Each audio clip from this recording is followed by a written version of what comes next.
وانت بتحكي قصة المفروض ان انت تخلي الناس متشوقين ليها وما تحرقش القصة دي نظرا لأي ظرف كان. بس بشكل عام، علشان انا هنا مش طالع احكي لك قصص ولا روايات ولا طالعين نسرح مع بعض، انا طالع احكي لك قصة حقيقية. فانا بحرقها لك وبقول لك ان انا صاحبي اتقتل، ودي قصة حقيقية فعلا وحصلت. اتقتل ليه وازاي ده اللي احنا هنعرفه مع بعض على مدار القصة. بس بشكل عام انا حبيت احرقها لك من البداية لان الكلام اللي انت هتسمعه هنا صعب، وكل فيديو من السلسلة دي بالذات اللي انا بحكي فيها القصة اللي حصلت انا كان نفسي اعرفه، وكان نفسي حد الكلام ده يقوله لي، وكان نفسي ابقى بالوعي ده كان ممكن الحق بيه صاحبي من ان هو يعمل في نفسه حاجة. وبمناسبة ان هو يعمل في نفسه حاجة، فانا حابب اسألك سؤال قبل ما نبدأ خالص، وطبعا انت توقف الفيديو وتنزل ترد عليا تحت في الكومنتات، وانا هقرا كل الكومنتات مهما بلغ عدد الكومنتات وهرد عليها كلها ان شاء الله. فبشكل عام هسألك انت دلوقتي، لو مجموعة من الناس اجبروك انك تعمل في نفسك حاجة وانت ما كنتش عايز تعمل في نفسك كده، بس عملت في نفسك كده، هل انت اللي عملت في نفسك كده ولا هما السبب في ان هما يعملوا في نفسك كده؟ هبسطها لك خالص كده بمثال توضيحي مش اكتر. يعني انت مثلا دلوقتي لو هما مسكوا والدتك ووجهوا ناحيتها مسدس وقالوا لك احنا هنضربها بالنار، يا اما انت تمسك السكينة دي وتغرزها كده في نفسك تقتل نفسك، ولو عملت كده فعلا احنا هنسيبها، هما فعلا هيسيبوها. يعني انت ما قدامكش حل، يعني يا نقتل والدتك يا انت اللي تتقتل، فانت تختار ايه؟ فانت بشكل عام قررت ان والدتك تعيش ورحت قاتل نفسك. فهل انت تحتسب قتلت نفسك ولا هم اللي قتلوك؟ وهل الله هيبص لك بصة ان انت اللي قتلت نفسك ولا هيبص لك بصة ان انت كنت بتدافع عن اهل بيتك؟ عايزك ترد عليا في الكومنتات. وطبعا انا عارف ان الحكم كله لله، وعارف ان ربنا بس هو اللي هيحكم في الموضوع ده، وبس انا حابب اعرف وجهة نظرك في الموضوع ده ايه. وطبعا عارف اني طبعا اللي فاهم اللي بيقتل نفسه ده شيء غلط، بس انا حابب اعرف وجهة نظرك في النقطة دي من قبل ما نبدأ خالص. ويلا بينا كده نبدأ ونخش الموضوع على طول واحكي لك من البداية. طيب، صاحبي ده اتولد في حتة، هي الحتة دي لو الناس فيها ما اشتغلتش فهي مش هتاكل. يعني شغال اليوم بيومه يا صاحبي. يعني ايه شغال اليوم بيومه؟ عشان الناس اللي مش فاهمانا، اللي هو لو ما اشتغلش النهارده هو مش هيلاقي اكل عياله ولا هيلاقي ياكله خالص. انت فاهم الموضوع مقتصر على ايه؟ يعني ابوه لو ما اشتغلش فهو فعلا الولد ده مش هياكل. هو اتولد ليه نفسه في الحته دي، اتولد ليه نفسه في البيئه دي، اللي هو ابوه لو في يوم من الايام تعب خلاص احنا مش هينفع ناكل، خلاص احنا لازم ناكل عيش، لازم ناكل عيش بملح، ناكل حاجات زي كده. طبعا الاب ما عندوش اي مهارات مثلا، ما عندوش اي حاجه. الناس كلها اللي حواليه في البيئه اللي هو اتولد فيها دي مقتنعين ان الخير دايما في الاخره مش في الدنيا، ومقتنعين اقتناع كامل ان لو اي حد حصل له خير في الدنيا فده علشان هو مش مؤمن، او عارف اللي هو ايه، او ان اللي هم عشان هم مؤمنين فربنا بيبتليهم او ربنا بيعذبهم. فهو اتولد في نمط تفكير كده بشكل عام، كل اللي حواليه مقتنعين بكده، كل اللي حواليه مؤمنين بكده. فالولد كان فكرة ان هو مثلا ياخد مصروف وينزل يشتري من بدايته، من ساعة لما كان صغير كان بياخد المصروف ويروح يشتري احقر حاجة ممكنة في السوبر ماركت اللي على اول شارعه. طبعا كان بيبتدي يروح المدرسة، كان فاكر ان دايما لما كانت مامته بتكلمه ويفضل يقول لها من المدخلات اللي بتدخل له، وهنتكلم عن نقطة المدخلات اللي دي كتير الفترة الجاية. كان لما يكلمها ويشوف المدخلات اللي بتدخل له، مثلا يشوف حد سايق عربية وجنبه بنت حلوة قوي، ويشوف عندهم بيوت وعندهم حاجات في المسلسلات والافلام، ويقول لها ماما انا نفسي ابقى زي دول ونفسي ابقى كذا. طبعا مامته ما عندهاش اي مهارات ولا اي سكيلز ان هي تعلمه ازاي يوصل للحاجات دي، فكانت بتقول له حاجه واحده بس، بتقول له ذاكر واجتهد علشان خاطر توصل للحاجات دي.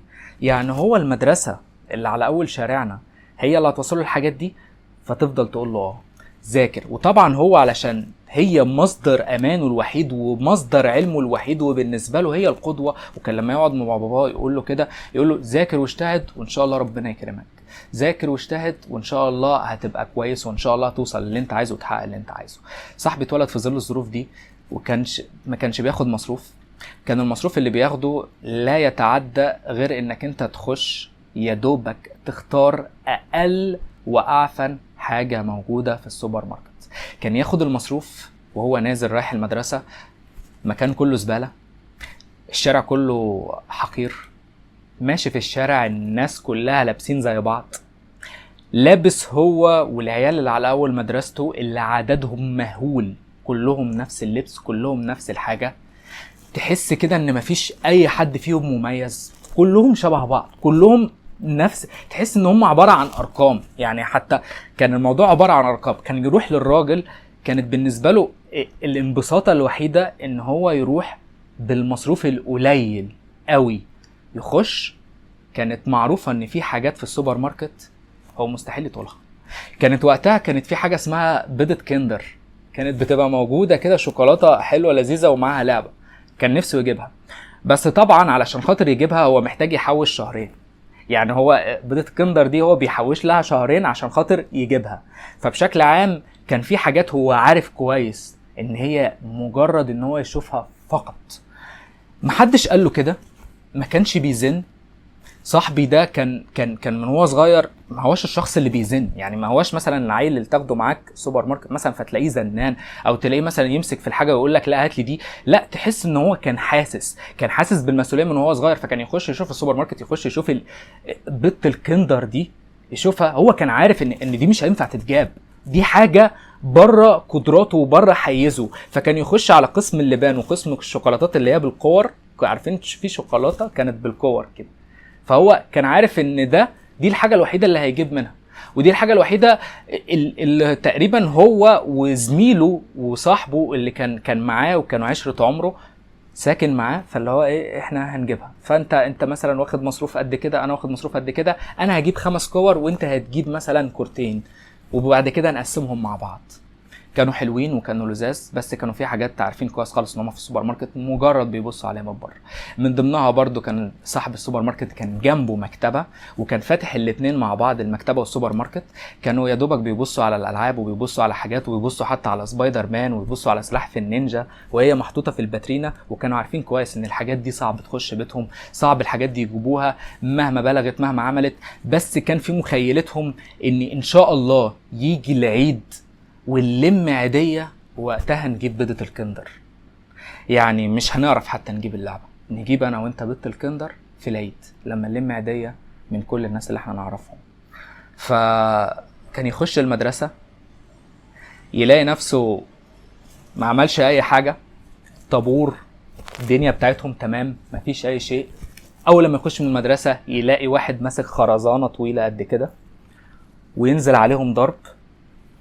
هو مش فاهم هو بيتضرب ليه، بس يلاقي نفسه بيجري ويلاقي الشباب بتجري. طب احنا بنتضرب ليه وبنجري ليه وايه اللي بيحصل؟ ينظموهم في طوابير، ما تعرفش مين تبع مين، ما تعرفش ايه مميز، ما تعرفش ايه اللي بيعملوه او ايه اللي بيحصل، ايه في ايه، وليه بنتضرب كده، وليه بنجري كده، وليه بينظمونا كده. وتفضل قاعد بتسمع حاجات في الصبح وعمال ترددها وانت مش فاهم اي شيء. وبعد كده تخش الحصص، تلاقي الحصص بتطول بشكل، والمنهج اللي انت بتاخده انت حرفيا المدرس اللي بيخش لك هو اصلا مش طايق، هو اصلا مش عايز يعلمك. يعني هو اصلا داخل كتب الدرس على السبورة، هو ما عندوش اي شغف، هو مقتول، هو حرفيا معصورة عصرة، هو مش عارف يعلمك حاجة. هو مش عايز يعلمك، هو اصلا ملوش نفس ليك. الا بعض المدرسين كان ليهم نفس كده وكانوا بيخلوا الحصه حلوه. كان في مدرس عربي، كان في مدرس رياضه، كان بيخلي الحصه حلوه، بس مش دايما طول الوقت. صاحبي كان دايما وهو طالع من المدرسه دايما يشوف ولد عنده عضلات وشكله حلو، ويشوفه راكب العربيه، ويشوف معاه بنوته زي القمر، ويشوفهم راكبين كده وماشيين، وبياخد البنت دي يدخلها المحل ويخليها تختار كل الشوكولاتات الغاليه وكل الحاجات الغاليه اللي نفسها فيها وتبقى فرحانه بيه كده وجنبه ويحاسب لها عليه. وكان بيشوف الكلام ده هو وواحد صاحبه تاني، واحنا واقفين كده عادي بنتفرج عليهم وشايفين الدنيا بتاعتهم حلوه ولذيذه ومش عارف ايه. فصاحبي كان يرجع البيت يسال والدته على طول كده، لان هي بالنسبه له مصدر الامان الوحيد ومصدر المعرفه ومصدر القدوه هي وباباه. فبالنسبه له هم دول اعلى حاجه بالنسبه له، وهم دول اللي هيستشيرهم وهم دول اللي هيتعلم منهم كل حاجه. فكان بيخش يسالها ماما هو انا ازاي ابقى زيه؟ هو انا ازاي يبقى عندي عضلات ويبقى شكلي حلو؟ وازاي اوصل لكده؟ وازاي تكون مثلا معايا مراتي او حبيبتي وانا بجيب لها الشوكولاته وبجيب لها الحاجات دي؟ كانت بترد عليه بردين. الرد الاولاني ان الناس دي وحشه، وان هو بيعمل كده، ده هو ممكن يكون واخد البنت كده فواخدها من ورا اهلها وبيعملوا حاجات زي كده، فده فعل سيء المفروض انت تبعد عنه. كان يفضل يقول لها يا ماما دي خطيبته واحنا بنشوفها، واكيد هي مش هتعمل معاه كده قدامنا ولا تبقى فرحانه بيه كده قدامنا.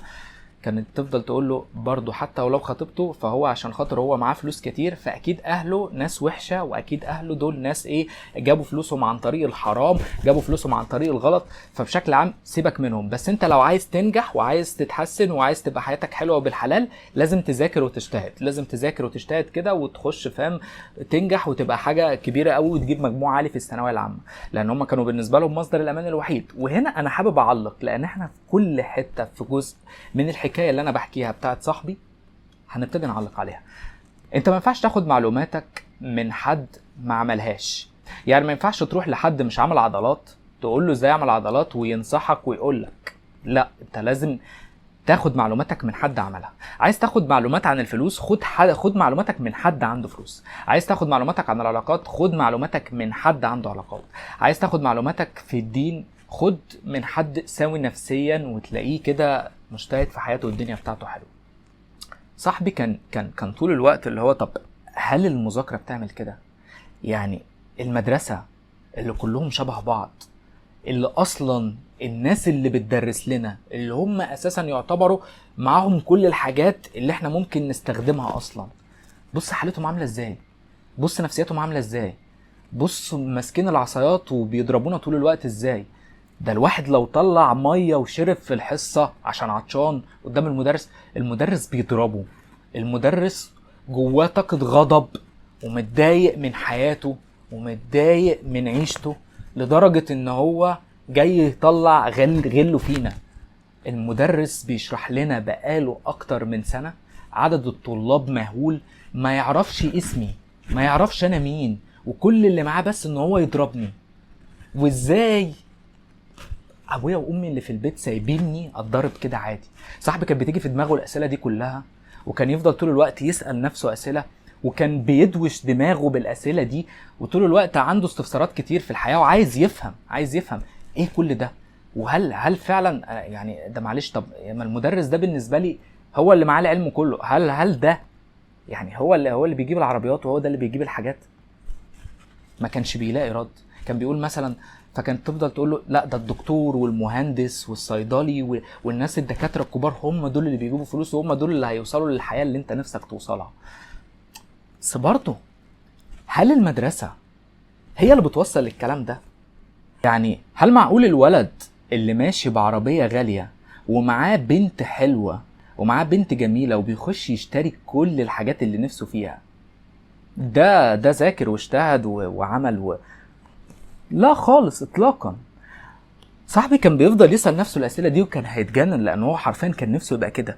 بس للأسف لما كان بيقعد مع حد ويفرغ مع أفكاره، لأن والدته ووالده مع الوقت بقوا قاسين عليه، بردودهم مش منطقية بالنسبة له. دايما أي حد هو نفسه يوصل له كانوا دايما يقولوا له ده شخص وحش، احنا لينا الآخرة يا ابني، بص ما تركزش خالص على الدنيا، احنا لينا الآخرة، احنا سيبك من كل حاجة، احنا لينا الآخرة. لدرجة ان صاحبي بقى ما بيستطعمش كرات الشوكولاتة اللي كان بيجيبها، وكان نفسه فعلا يجيب شوكولاتة كندر، وكان نفسه فعلا يتطور ويتحسن ويشوف اي مخرج من اللي هو فيه. هو كان حرفيا يصحى من النوم ويلبس نفس اللبس، يروح يتضرب في المدرسة، يعني هو كده هيتضرب، هو ماشى مستقيم ماشى عدل هو هيتضرب.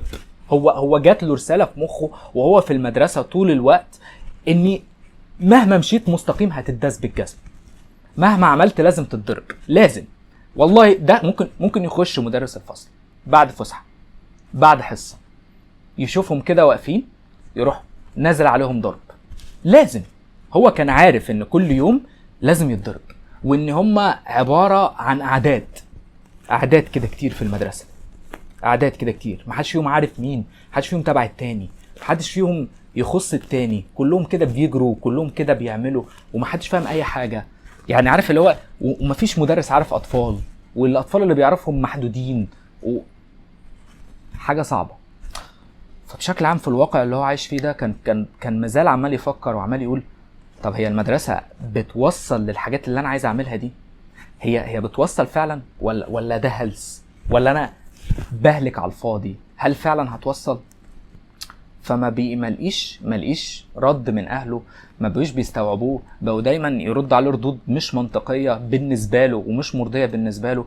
وكل يوم يشوف الولد ده وهو جايب واحده شكل، فبدأ يتكون جواه فعلا ان كلام مامته صح، وان الولد ده مش كويس، وان هو عمال يكلم في بنات وتروح. بس كان مستغرب جدا ان البنات اللي معاه حلوه، وطول الوقت كان عمال يسأل نفسه اللي هو طب معلش، طب البنات الحلوه دي ازاي ياخدوا واحد وحش كده؟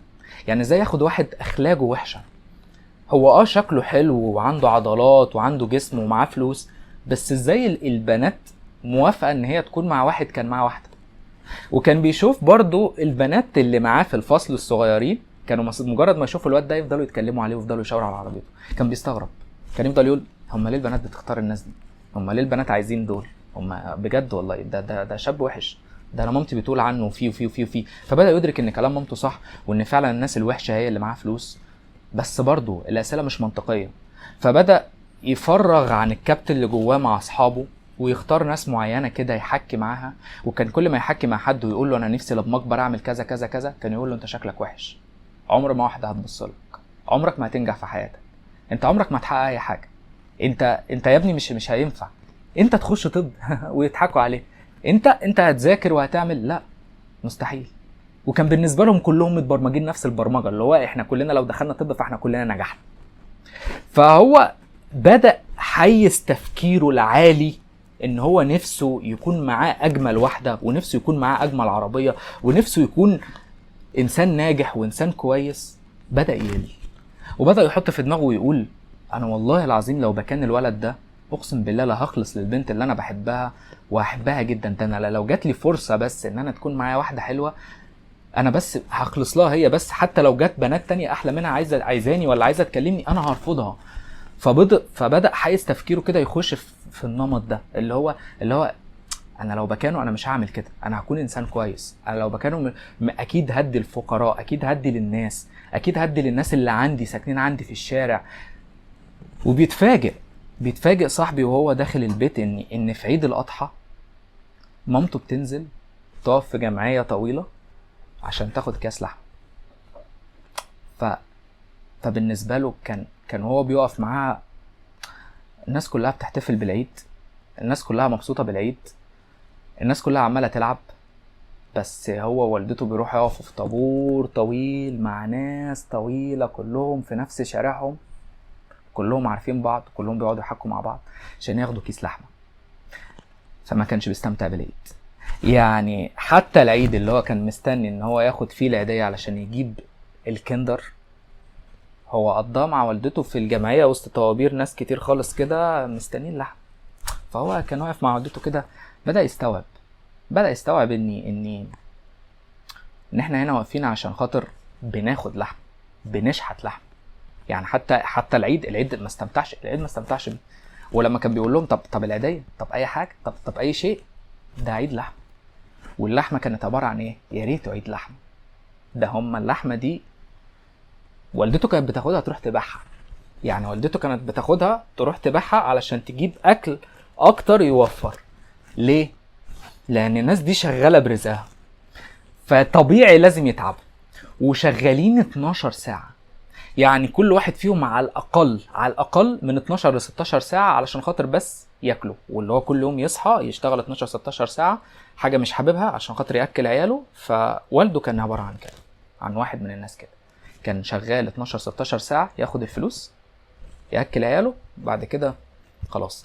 وطبيعي لازم يعيا، يعني طبيعي لازم يجي له وقت يتكسر. ده شغال شغلانه ما بيحبهاش، شغال 12 ساعه، بيهلك في نفسه، بيهلك في نفسيته، بياخد فلوس قليله، لازم يجي له وقت ويتكسر. فلما بيجي له وقت يتكسر، هم طبعا مش بيلاقوا ياكلوا، مش بيلاقوا المصروف الصغير اللي بيجيب بيه كرات الشوكولاته اللي هي مش عاجباه اصلا، مش بيلاقي الجلاد المعفن اللي بيجلد بيه الكراريس، ولا الحاجات المعفنه اللي هو كان بيجيبها، لان حتى كان نفسه في حاجات مكتبيه شكلها لذيذ. لا، كان دايما بيبقى داخل عارف كويس خالص ان انا مش هجيب البرايه دي، ان انا مش هجيب القلم اللي شكله جميل ده اللي هو باربع اقلام مع بعض. لا، انا هجيب قلم واحد بس هستخدمه طول السنه، والقلم ده لو باظ او لو حصل له مشكله، فانا حصل لي مشكله مع البيت، لازم ابرر لهم ازاي القلم باظ، وهو القلم اساسا مشتريه بايظ. يعني هو القلم اصلا كان خربان تمام وممكن يضرب لوحده، وهو القلم لو ضرب هو بيرجع البيت وهو مكتئب مش عارف يجيبها لهم ازاي ان القلم باظ، فانا محتاج اجيب قلم جديد، والقلم باظ لوحده، كان لازم يبرر. لو كان ماسك حاجه في البيت، ماسك ريموت، ماسك اي حاجه، لان حاجات البيت كلها رديئه. حاجات البيت بتاعت صاحبي دي كانت كلها رديئه، كلها كانت معفنه، كلها كانت بايظه، كلها كانت حاجات رخيصه ما لهاش قيمه، لان هم كانوا فقراء. فبشكل عام لما كان بيمسك الحاجه كده لو باظت، وهي طبيعه تبوظ لان هي حاجات رديئه، كان بيشيل هم جواه كده، اللي هو انا ازاي هروح اعترف لهم ان الحاجه باظت من غير ما باين لهم ان مش انا اللي بوظتها، مش انا اللي بوظتها، لان هم حرفيا كانوا في واقع يخليهم يتعصبوا على اي شيء، على اي شيء. عملت اي حاجه غلط هنتعصب عليك، عملت اي شيء وحش احنا هنمسكك نسلخك، هنمسكك كده من اولك لاخرك هتتجلد. ليه؟ لان احنا كده كده متعصبين، احنا عارفين ان انت مالكش. بس هو متعود على كده، متعود ان هو يخش المدرسه يتحاشى غضب الناس، يرجع البيت يتحاشى غضب الاهل. يعني هم متعصبين خالص، لا عايزين نهدى، لا نتحاشى شرهم، ما نعبرش عن شعورنا خالص، ما نوقفش المدرس نقول له انت بتضربني ليه، لان اللحظه اللي انت هتوقف فيها المدرس تقول له انت بتضربني ليه هيضربك اكتر، هيعذبك اكتر، هيعبطك اكتر. انت لازم تخش تشوف في ضرب فتجري، تجري. فاهم؟ المدرس دخل وقرر بقى ان هو خلاص يلا قيام، كله يرفع ايده فوق، فكله يرفع ايده فوق بقى، كله هيتعذب النهارده. المدرس داخل خلاص كده. طبعا انت لو لما كان بيروح البيت يقول لهم انا بيحصل معايا 1 2 3، عشان تتعلم، عشان العيال صياع، عشان انتوا جيل معفن، عشان انتوا اعفن فصل، عشان انا يعني كان بيسمع الحاجات دي من والده ووالدته، اللي هو عشان انتوا معفنين، انتوا عددكم كبير، انتوا عيال مهرجله، انتوا عيال صياع، انتوا عيال خربانه، عيال مش عايزه تذاكر. فدي كان كل الحاجات اللي بيسمعها، فبشكل عام بدأ بعديها يدور والأسئلة تزيد في دماغه أكتر وأكتر، اللي هو حرفيا بيسمع إنه فاشل من البيت، وبيسمع إنه فاشل من أصحابه. يروح يقعد مع أصحابه عشان أصحابه للأسف كلهم جايين من نفس البيئة اللي مقتنعين فيها إنهم مش هيوصلوا لحاجة، واللي بيقنعوا بعض إن هم مش هيوصلوا لحاجة أكتر. هما بيفضلوا يبصوا لبعض كده، اللي هو أنت مش توصل لحاجة وأنت برضه مش توصل لحاجة. كانت عارف متعتهم كده، اللي هو أنت مش توصل وأنت برضه مش هتوصل. كان طول الوقت كده كلهم عقلياتهم قصرة. فبشكل عام بدأ حيز العيال يبقى قد كده، بدأ كل واحد فيهم يقتنع ان الخير مش ليه اصلا، ان الخير اللي موجود في الدنيا والفلوس اللي موجودة في الدنيا دي مش بتاعتهم هم يعني، ويترسخ جواهم الافكار دي اكتر واكتر واكتر، لدرجة ان لو حد ما منهم جاب اتاري في الفصل، فبالنسبه لهم ده اغنى واحد في الدنيا. يعني لو جاب لعبه الاتاري ده، زمان بقى اتاري، كان في زمان اتاري كده، كان يجيب الاتاري ده بالنسبه لهم ده غني جدا، وكانوا يفضلوا يبصوا له، ويفضل الفصل كله يخدم عليه، ويفضل الفصل كله معاه، ويفضل الفصل كله يحب الولد ده حتى لو كانوا بيكرهوه. فحطنا في دايره صعبه. طيب، حاسس ان انا محتاج اقفل الفيديو ده على كده، ونكمل السلسله دي بعدين،